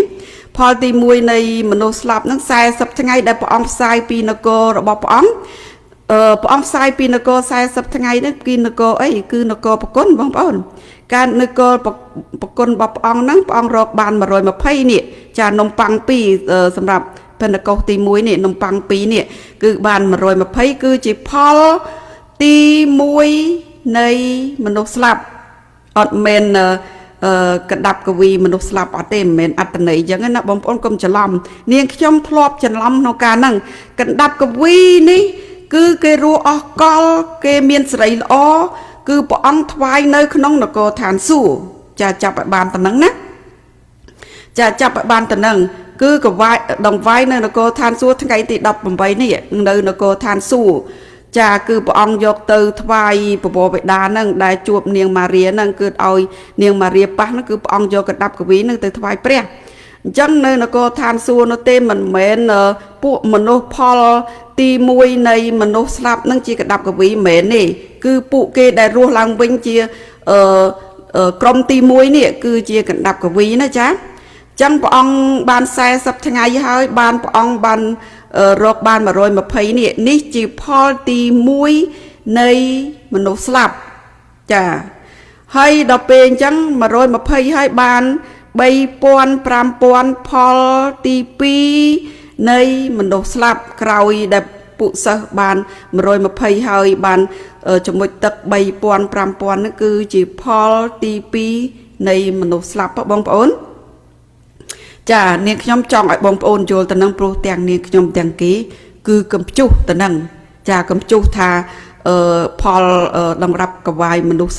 កវីមនុស្សស្លាប់និងមនុស្សរស់គឺមិនមែនអត្តន័យចឹងនាងខ្ញុំធ្លាប់ច្រឡំចឹងបាននាងខ្ញុំចង់យកការនឹងមករៀនមួយបងប្អូនកណ្ដាប់កវីគឺគេរស់ឡើងវិញមានជីវិតអស់កលហើយមានសេរីល្អគឺកវីនៅនគរឋានសួគ៌ចាក កវីនៅថ្ងៃ18នេះគឺសម្រាប់មនុស្សស្លាប់ទីផលទី1និងផលទី2ចាបងប្អូនចាប់ឲ្យទាន់ចាគឺជាមនុស្សស្លាប់ផល2នេះចា120ហើយនឹង3000 5000ទៀតគឺជាផលទី2អូខេផលមនុស្សរស់ចាមិនមែនកដាប់កវីមនុស្សរស់ទេណាផលមនុស្សរស់ទី1និងផលមនុស្សទី2នេះកវីនៅក្នុងណានៅនគរឋានសួគ៌ដូចគ្នាយកអ្នករួមមួយព្រះអង្គនឹងដដែលនេះចាដែលរួមមួយព្រះអង្គទៅនគរឋានសួគ៌ហ្នឹងកវីនៅឆ្នាំណា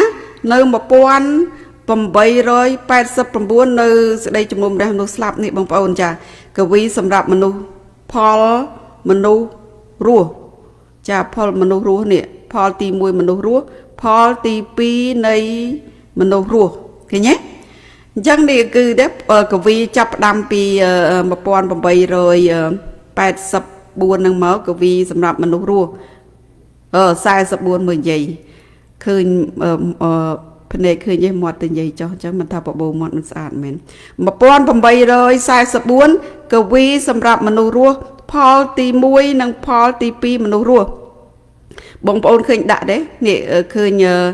ញឆតហោរាបានតសេឆតនាងខ្ញុំបានប្រាប់បងប្អូនណាបើបងប្អូនយល់ឆតទៅគឺចងចាំហើយយល់ល្អណាបងប្អូននាងខ្ញុំអត់ចេះអង់គ្លេសពីដើមកាលនាងខ្ញុំរៀនមួយជេមីនាងខ្ញុំយល់សម្រាប់ឆតចាគឺឆតនេះឯងឃើញទេនេះចានេះឃើញទេឃើញពី18ផលទី1មកផលទី2ឃើញចូលមកអីចូលមកជំនុំជម្រះគឺឆ្នាំណាដែលព្រះអង្គចូលទៅជំនុំជម្រះនៅក្នុងទីបរិសុទ្ធបំផុតគឺ1844ព្រះអង្គតាំងរាជកូនកំឡោះទៅតាំងរាជនេះទៅតាំងរាជជំនុំជម្រះមនុស្សស្លាប់ដែលជឿព្រះអង្គពីត្រាទី1ដល់ទី6សប្តាហ៍ថ្ងៃណាបងប្អូនចាអញ្ចឹងនាងខ្ញុំចង់ប្រាប់បងប្អូនទៀតថានេះគណៈវិនិច្ឆ័យ24ចា24នេះគណៈវិនិច្ឆ័យ24ហ្នឹងចាគឺជាកណ្ដាប់កវីទៅជាមួយព្រះអង្គនេះចាទៅជាមួយព្រះអង្គនេះចា24ហ្នឹងក៏ទៅជាមួយព្រះអង្គទៅច្រើនគ្រប់ចំនួនចាមកចំនួនតាំងពីចំនួនលោកអាដាមដល់ឈើឆ្កាងទៅច្រើនចានេះឃើញទេហើយតួជីវិតទាំង4នេះចាតួជីវិតទាំង4ហ្នឹងក៏ទៅជាមួយព្រះអង្គនឹងដែរព្រោះតួជីវិតទាំង4នេះតំណាងឲ្យពួកបរិសុទ្ធ4ក្រុមចាពួកបរិសុទ្ធ4ក្រុមពីក្រុមណាទៅក្រុមលោកអាដាមលោកតោចាគឺសឹងចាចំនួនលោកអាដាមចំនួនលោកម៉ូសេកូនគោមកដោយកូនគោចានេះចំនួនលោកម៉ូសេចាចំនួនមកដោយមនុស្សគឺឈើឆ្កាងចំនួនព្រះយេស៊ូវហើយដោយឥន្ទ្រីគឺសេចក្តីជំនុំរះមនុស្សរស់នេះបងប្អូនចាគឺ4ក្រុមឃើញទេគឺពួកហ្នឹងទៅជាមួយព្រះអង្គដែរនេះចាទៅជាមួយព្រះអង្គគឺក្រុមទាំង4ហ្នឹងអញ្ចឹងបានយើងគ្នាខ្ញុំមកក៏អត់យល់ដែរតែយើងរៀនសេចក្តីជំនុំរះមនុស្សស្លាប់ចុងក្រោយនេះមនុស្សស្លាប់មនុស្សរស់ទៅយល់ក្នុងការហ្នឹងនាងខ្ញុំក៏ប្រាប់ចែខ្ញុំចាប្រាប់ចែខ្ញុំទៅនាងខ្ញុំភ្លេចបាត់ហើយដល់ពេលនាងខ្ញុំនិយាយជាមួយគាត់បញ្យល់នាងខ្ញុំមកវិញអញ្ចឹងបាននាងខ្ញុំចូលចិត្តរៀនអីប្រាប់អីដើម្បីប្រាប់គាត់ទៅគាត់ចាំជាងនាងខ្ញុំទៅជួការនាងខ្ញុំប្រាប់គាត់ជួការគាត់ប្រាប់នាងខ្ញុំចាយើងឃើញទេបងប្អូនតួជីវិតទាំង4ក៏ទៅជាមួយព្រះអង្គហើយនេះគណៈវិនិច្ឆ័យហ្នឹងក៏ជាកណ្ដាប់កវីទៅជាមួយព្រះអង្គដែរចានេះឃើញទេនៅក្នុងទីបរិសុទ្ធបំផុតកំពុងតែជំនុំជម្រះមនុស្សស្លាប់ដែលជឿព្រះអង្គដែលទេវតាបានទៅសេនៅក្នុងសភៅបញ្ជីជីវិតរបស់ទេវតាទៅសេទាំងការល្អការអាក្រក់នេះក្រាងនៅក្នុងពហុរបស់ព្រះអង្គខាងស្ដាំនេះចាគឺត្រាបត្រាទាំង7អ្នកណាដែលបើកបានគឺកូនជៀមនេះបងប្អូនព្រះអង្គមកត្រាទី7ក៏នៅដើរតួជាកូនជៀមនៅឡើយឯនៅជំនុំជម្រះមនុស្សរស់ឃើញទេដើរតួជាកូនជៀមនៅឡើយទេបងប្អូនចាយើងអរគុណដល់ព្រះអង្គម្ចាស់មែនតើហើយនេះគណៈវិនិច្ឆ័យនោះដូចនេះខ្ញុំបានប្រាប់គឺជាកណ្ដាប់កវីដែលទៅជាមួយនឹងព្រះអង្គចាយើងអរគុណព្រះអង្គម្ចាស់មែនតើចាបើយើងគ្មានសេចក្តីជំនុំរះមនុស្សរស់នេះមកទេយើងអត់បានយល់នៅសេចក្តីពិតរបស់ព្រះអង្គនេះទេចា នេះជាព្រេងសគួរដែលយើងត្រូវខំឡើងបងប្អូនដើម្បីឲ្យយើងបានរៀនបានយល់ណាចានាងខ្ញុំថ្ងៃហ្នឹងនាងខ្ញុំគ្រាន់តែបាបបងប្អូនប៉ុណ្ណឹងនាងខ្ញុំភាសាទៀតដើម្បីឲ្យបងប្អូនចាប់បានខ្លាចជូកាចេះតែវ៉ាវទៅបងប្អូនអត់បានយល់ណាចាអញ្ចឹងបងប្អូនភាសាទៀតចាំមើលភាសាទៀតប្រាប់ពីឆតភាសាទៀតដើម្បីបងប្អូនចាប់បានយល់ណាអញ្ចឹងព្រះអង្គរស់ឡើងវិញនៅថ្ងៃ18ហើយកណ្ដាប់កវីក៏រស់ឡើងវិញនៅថ្ងៃ18នឹងដែរព្រះអង្គកវីនៅក្នុងនគរឋានសួគ៌ចាយកគេកវីទៅនគរឋានសួគ៌ម្ដងសម្រាប់ផលមនុស្សស្លាប់ទី1និងផលមនុស្សស្លាប់ទី2ចាកវីនៅនគរឋានសួគ៌នៅដែលព្រះអង្គរស់ឡើងវិញនៅថ្ងៃ18នេះចាគឺផលទី1មនុស្សផលមនុស្សរស់ផលមនុស្សស្លាប់ទី1គឺពួកសិស្សមិនចឹងបងប្អូន120ចាផលទី1មនុស្សស្លាប់គឺពួកសិស្ស120នេះនំប៉័ង2នៅភិនកុសទី1ឃើញទេចាបនថ្ងៃទី50ទី1ឃើញទេនេះចានំប៉័ង2ផលទី2ដែលពួកសិស្សទៅរកបាន3000 5000ដែលចំណុចទឹកគេជឿហ្នឹងគឺផលទី2នៃមនុស្សស្លាប់ចាបងប្អូនចាប់ឲ្យបាននាងខ្ញុំថ្ងៃហ្នឹងគ្រាន់តែយកប៉ុណ្ណឹងដើម្បីបងប្អូនកុំឲ្យបងប្អូនច្រឡំថាកណ្ដាប់កវីមនុស្សស្លាប់មនុស្សរស់អត់ទេកណ្ដាប់កវីគឺគេបានគេជីវិតអស់កលគឺគេមានសេរីល្អគឺអត់មែនគេស្លាប់ទៀតទេគេរស់អស់កលទៅនគរឋានសួគ៌ជាមួយព្រះ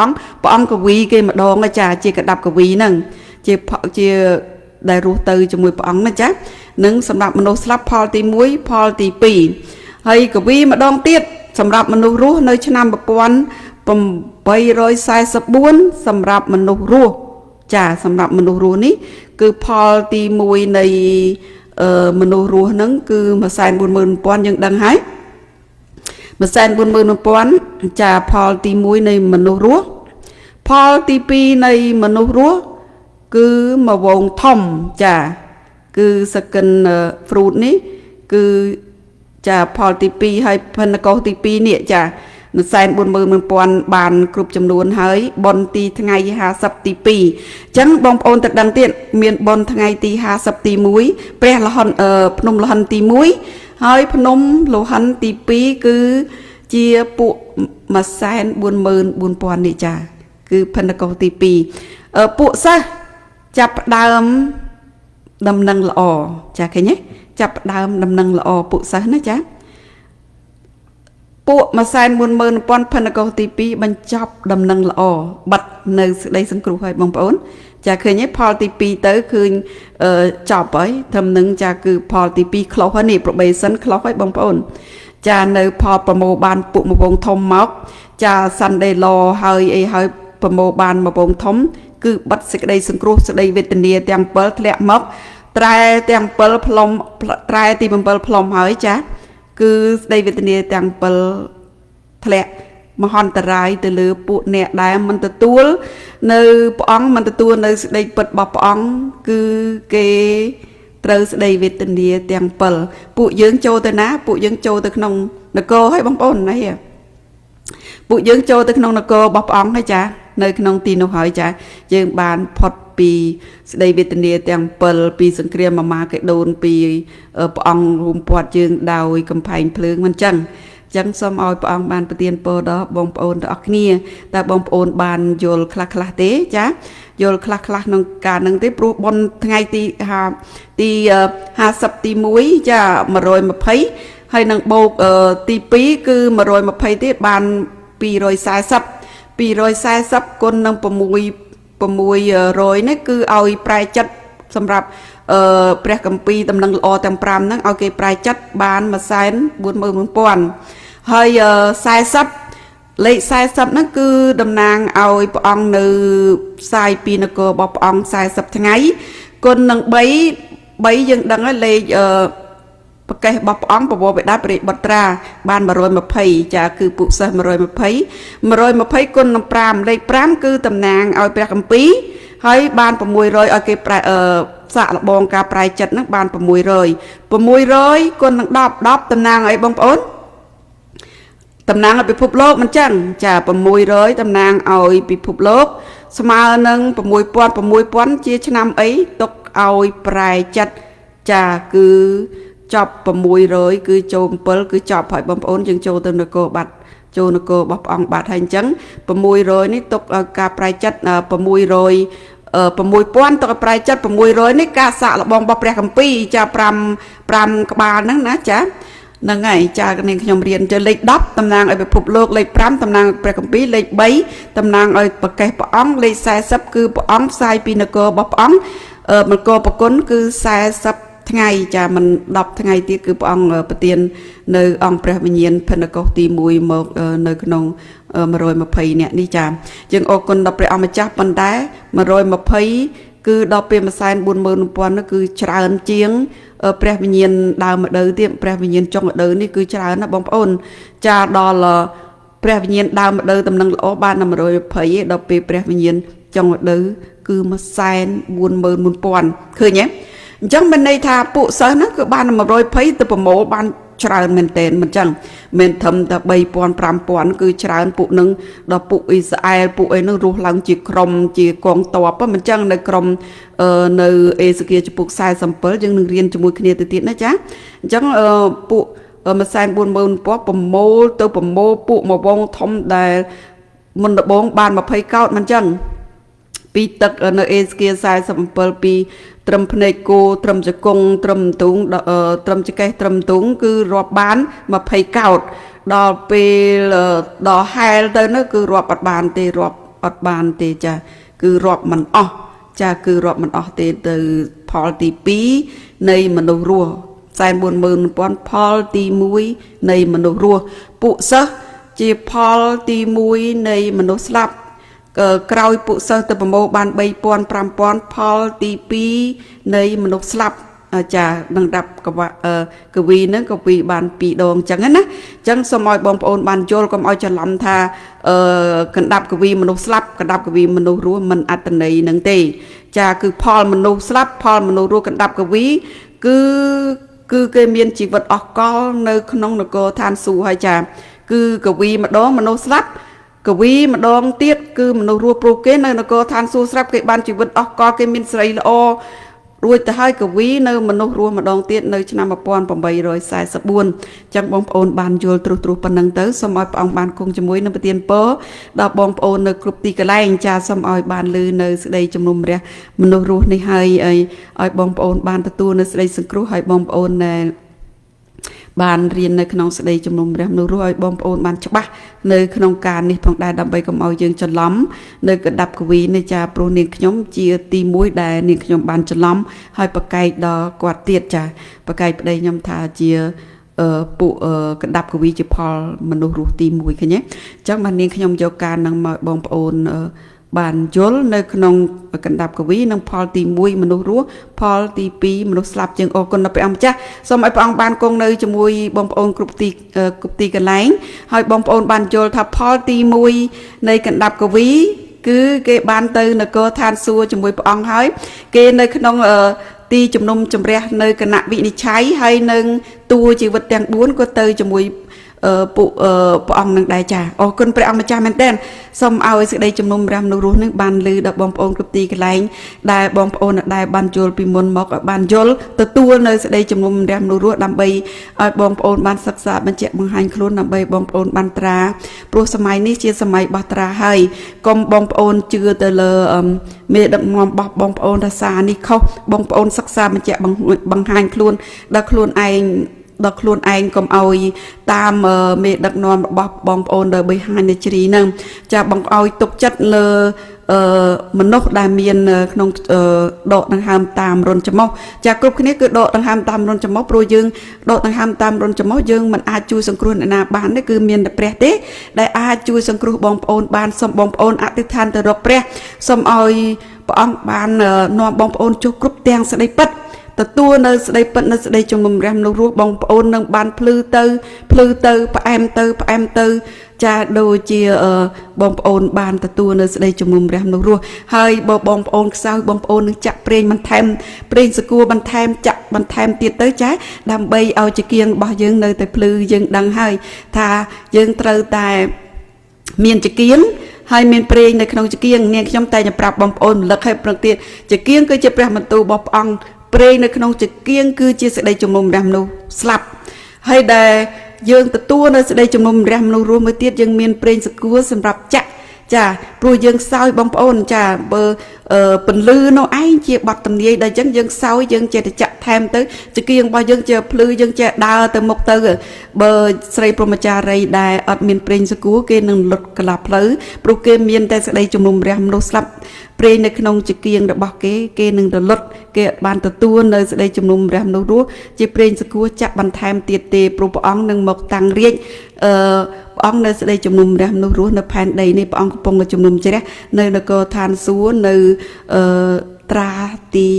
6ចានឹងចូលត្រាទី7ព្រះអង្គនឹងយាងមកផែនដីជំនុំជម្រះមនុស្សរស់នៅផែនដីណាបងប្អូនអរគុណដល់ព្រះអង្គម្ចាស់មែនទែនសូមឲ្យ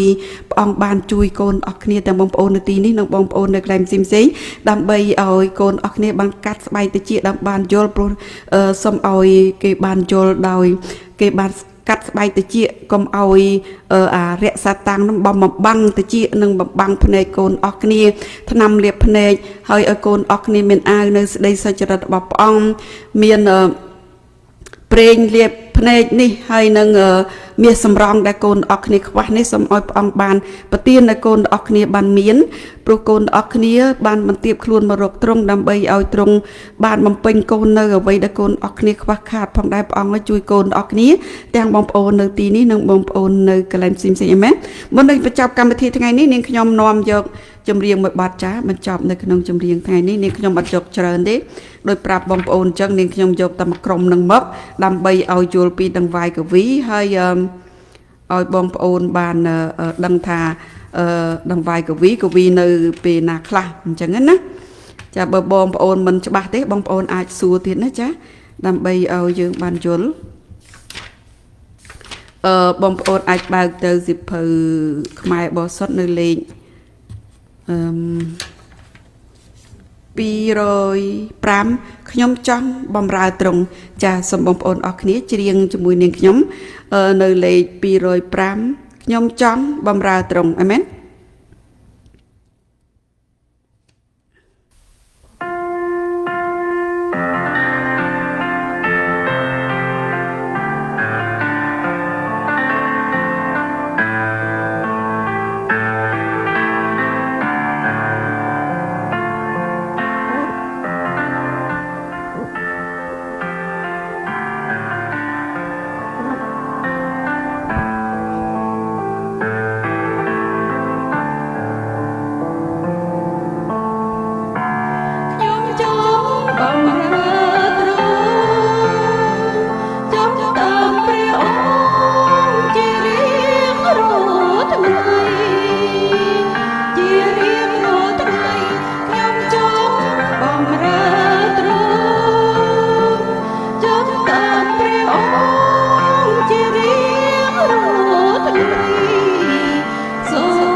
គុណដល់ព្រះអង្គម្ចាស់កូនអរគ្នាចង់បំរើត្រង់លុះផុតដង្ហើម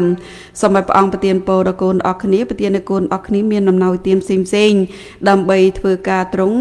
នៅថ្ងៃចុងក្រោយនេះផងដែរជាពិសេសសូមឲ្យកូនអរគ្នាមានបញ្ញាយោបល់មកពីព្រះអង្គដើម្បីសាយអិនក្រាយដល់បងប្អូនផ្សេងៗមានដៃស្អាតចិត្តបរិសុទ្ធជិះចេញពីអំពើបាបនិងមនុស្សមានបាបផងដែរឲ្យឈ្នះពីវិញ្ញាណរបស់លោកីពីអរិយសាតាំងវិញ្ញាណអាក្រក់ដើម្បីឲ្យកូនអរគ្នាបានទទួលត្រារបស់ព្រះអង្គសូមឲ្យព្រះអង្គបានប្រទានពរដល់កូនអរគ្នាទាំងបងប្អូននៅទីនេះនិងបងប្អូននៅកន្លែងផ្សេងៗដើម្បីឲ្យកូនសោកសៅនៅវិញ្ញាណរបស់កូនជាមុនដើម្បីសោកសៅដល់វិញ្ញាណបងប្អូនផ្សេងៗដើម្បីឲ្យកូនអរគ្នាមានត្រារាសរបស់ព្រះអង្គពិតប្រាកដគឺគេមានសេចក្តីសង្គ្រោះនៅក្នុងចិត្តចាបងប្អូនដើម្បីឲ្យបងប្អូនផ្សេងៗបានសង្គ្រោះដែរកូនអរគ្នាខំផ្សាយខំប្រាប់បងប្អូនផ្សាយអិនក្រៃនឹងធ្ងោដកដង្ហើមធំដើម្បីឲ្យបងប្អូនបានលឺនៅសេចក្តីជំនុំព្រះមនុស្សរស់នេះដើម្បីមិនឲ្យឈាមនោះធ្លាក់លើដៃកូនអរគ្នាលើក្បាលកូនអរគ្នាទេព្រោះបងប្អូនបានលឺហើយចាបងប្អូនកូនអរគ្នាបានរួចខ្លួនហើយប៉ុន្តែបើមេដឹកនាំរបស់បងប្អូនយកឆាត់មកបាំងកូនអរគ្នាมันមានឈាមនោះធ្លាក់លើកូនអរគ្នាធ្លាក់លើអ្នកដឹកនាំដែលបងប្អូនបានបាំងនៅសមាជិករបស់បងប្អូនទទួលរ៉ាប់រងនៅប្រលឹងបងប្អូនដែលបងប្អូនបំបាក់នោះចោះចាព្រោះយើងដឹងហើយតាការនេះខ្ញុំតែញប្រាប់បងប្អូនតាគឺរក្សាតាំងគឺវាបានទទួលអំពើបាបនោះគឺយើងបានឆេះយូរជាងគេហើយបន្ទាប់មកទេវតារបស់វាចាទេវតារបស់វាហើយបន្ទាប់មកទៀតគឺយើងដឹងថាអ្នកដឹកនាំហើយអ្នកដែលទៅតាមហ្នឹងគឺឆេះតាមអំពើបាបគេរៀងខ្លួនអរិយឆេះឡើង164ថ្ងៃចាអញ្ចឹងសូមឲ្យព្រះអង្គបានប្រទានពរដល់បងប្អូនគ្រប់ទីកន្លែងប៉ុន្តែបងប្អូនកុំឲ្យហួសពេលបើសិនជាយើងដល់ពេលនោះយើងក៏ឆេះជាមួយនឹងមេដឹកនាំបងប្អូនដែរយើងអាចបានសង្គ្រោះទេនឹងសូមឲ្យបងប្អូនបានទទួលពិចារណាឲ្យបានច្បាស់លាស់ដើម្បីបងប្អូនកុំឲ្យជឿលើមេដឹកនាំរបស់បងប្អូនដែលមានខ្យល់ដង្ហើមតាមរុនច្រមុះនេះយើងបងមិនអាចសង្គ្រោះបងប្អូនបានទេគឺបងប្អូនជឿលើព្រះបន្ទូលរបស់ព្រះអង្គបើយើងយកក្រៅពីព្រះបន្ទូលរបស់ព្រះអង្គមិនន័យថាពួកយើងខុសអញ្ចឹងបងប្អូននឹងត្រូវទាំងអស់ហើយគ្រាន់តែថាយើងមានសេចក្តីជំនុំរះមនុស្សរស់ទៀតដែលបងប្អូនអត់មានដល់អញ្ចឹងបងប្អូនថាពួកយើងខុសយើងអរគុណព្រះសូមព្រះអង្គបានប្រទានពរដល់បងប្អូនទៀតទ្វារនៅបើកឡើយទេបើទ្វាររបស់ព្រះអង្គនៅបើក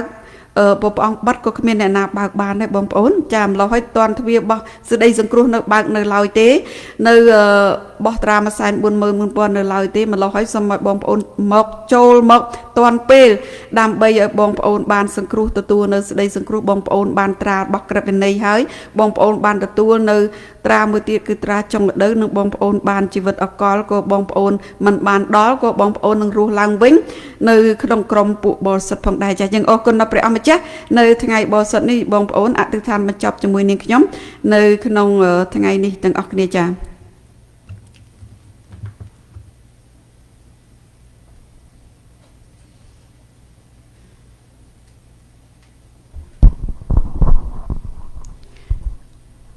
ហាឡេលូយ៉ាអរគុណដល់ព្រះអង្គម្ចាស់នៅថ្ងៃសប្តាហ៍នេះដែលកូនបានយកនៅមេរៀនសេចក្តីជំនុំការរស់ឡើងវិញ5ក្រុមនេះមករៀនជាមួយបងប្អូនសូមឲ្យព្រះបន្ទូលនេះបានលើដល់បងប្អូនផ្សេងជាពិសេសគឺដល់សវណ្ណេវន្ធីរបស់យើងដែលកូនជាមរបស់ព្រះអង្គនៅគ្រប់កន្លែងបានលើនៅស្ដីសង្គ្រោះសូមព្រះវិញ្ញាណទាំង7ធ្វើការច្រោយទឹកដាក់ជីកូនអរគ្នាអ្នកព្រោះព្រះអង្គឲ្យកូនអរគ្នាព្រោះទៅនេះសូមឲ្យព្រះអង្គជ្រោយទឹកដាក់ជីនៅព្រះវិញ្ញាណធ្វើការអស្ចារ្យនៅលើបងប្អូនផ្សេងដើម្បីបងប្អូនផ្សេងបានយល់នៅស្ដីពិតស្ដីជំនុំរះមនុស្សរស់ឲ្យគេបានទទួលនៅស្ដីសង្គ្រោះដើម្បីគេចូលមកក្នុងក្រោលរបស់ព្រះអង្គដើម្បីឲ្យគេបានធ្វើការនេះផងដែរព្រោះទ្វាររបស់ព្រះអង្គនៅបើកនៅឡើយទេសូមឲ្យព្រះអង្គបានជួយក្នុងការនេះកូនអរគ្នាមិនមានអំណាចមិនមានអ្វីដែលធ្វើនោះទេគ្រាន់កូនអរគ្នាជាឧបករណ៍ដែលជាដីដែលព្រះអង្គបានសូនឡើងហើយព្រះអង្គបានប្រើកូនអរគ្នាទៅតាមផាតីត្រង់ឲ្យប្រទានឲ្យកូនអរគ្នាមានអំណោយទានផ្សេងដើម្បីធ្វើការត្រង់ព្រះអង្គឲ្យទូតែកូនអរគ្នាល្ងីល្ងើនិយាយភ្លេចមុខភ្លេចក្រោយឬក៏មិនចំតួសយ៉ាងណាក៏ដោយកូនអរគ្នានៅតែខំដើម្បីអំណោយទានដែលព្រះអង្គបានប្រទានឲ្យដើម្បីឲ្យកូនអរគ្នាបានធ្វើការព្រះអង្គដើម្បីព្រះអង្គបានប្រទាននៅ ណោទៀននៅទៀតដែលជាព្រះវិញ្ញាណចង់ឲ្យដកពីអ្នកដែលអត់មាន1000នោះយកទៅឲ្យអ្នកដែលមាន5000នេះសូមឲ្យកូនអស់គ្នាបានវិញ្ញាណដបលនេះវិញ្ញាណទាំងពីរនេះទាំងដើមម្ដៅចុងម្ដៅមិនភ្លក់នៅស្ដីស្លាប់នោះសូមឲ្យព្រះអង្គប្រទានពរដល់កូនអស់គ្នាទាំងបងប្អូននៅទីនេះនិងបងប្អូននៅកន្លែងផ្សេងកូនសូមគ្រប់ការទាំងអស់កូនតែងទៅទូថ្វាយនិងអរព្រគុណហើយសូមឲ្យសេចក្តីជំនុំរះមនុស្សរស់នេះលើដល់បងប្អូនហើយបងប្អូនបានកាត់តិចនេះកាត់នៅកាត់ចិត្តកាត់តិចនេះដើម្បីឲ្យគេបានលឺនៅសេចក្តីជំនុំរះមនុស្សរស់នេះព្រះអង្គឲ្យកាត់តិចចិត្តនេះដើម្បីឲ្យគេបានទទួលនៅសេចក្តីសង្គ្រោះរបស់ព្រះអង្គទទួលនៅសេចក្តីជំនុំរះមនុស្សរស់នេះដើម្បីឲ្យគេបានចូលនៅក្នុងចំណោមដែលព្រះអង្គកំពុងរើសតាំងព្រោះព្រះអង្គកំពុងតែបោះត្រានៅ140,000មិនទាន់គ្រប់នៅឡើយទេម្ល៉េះឲ្យគេមានឱកាសដើម្បីទទួលនៅសេចក្តីសង្គ្រោះរបស់ព្រះអង្គកូនសូមទូលថ្វាយគ្រប់ការទាំងអស់កូនតែងទទួលដាក់គ្រប់នៅលើព្រះអង្គកូនមិនអាចធ្វើការនេះបានទេកូនទូនៅក្នុងព្រះនាមព្រះអង្គម្ចាស់ព្រះយេស៊ូវគ្រីស្ទអាមែន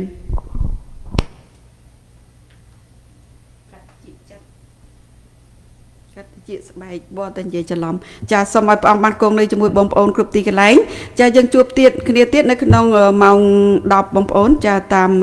បើបំរើរបស់ទ្រង់នឹងគាត់នឹងបរៀននៅមេរៀនផ្សេងទៀតសូមព្រះអង្គទានពរគង់ជាមួយបងប្អូនគ្រប់ទីកន្លែងនៅក្នុងរយៈពេល6ថ្ងៃនៅធ្វើការនៅក្នុងជីវិតសាច់ឈាមឬបងប្អូនទៅគ្រប់ទីកន្លែងហើយនៅបងប្អូននៅផ្ទះផងដែរសូមឲ្យព្រះអង្គគង់ជាមួយប្រទានពរបងប្អូនការពារបងប្អូននៅក្នុងព្រះនាមព្រះអង្គម្ចាស់ព្រះយេស៊ូវគ្រីស្ទអាមែន